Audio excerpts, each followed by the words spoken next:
Good morning. Meron ditong Chevrolet Tahoe na 2018 power steering, drive with care. Ang sakit, tsaka nagpa-fluctuate ang RPM, ang engine temperature, tsaka oil reading. Ito yung sakit niya, tsaka matigas ang manibela ikutin. Bali, in-scan ko, ito yung lumabas.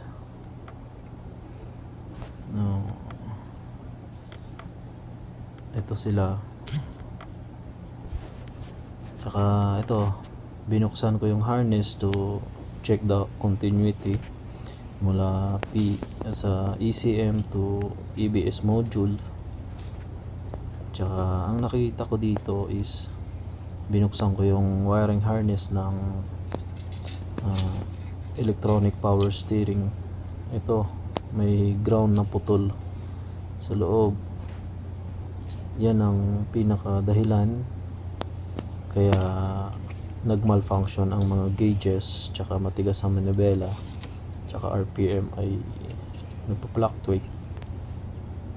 Ito lang ang dahilan sa mga naka-encounter ng gantong trouble.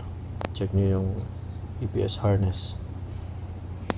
Ito na, hindi ko na pinakita yung pag-repair ko. Okay na siya, malambot na yung manibela, tsaka yung gauges niya is okay naman, well function naman.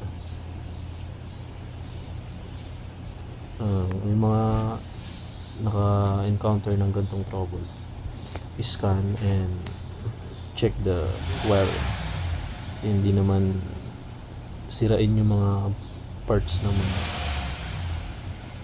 gantong model. Thank you.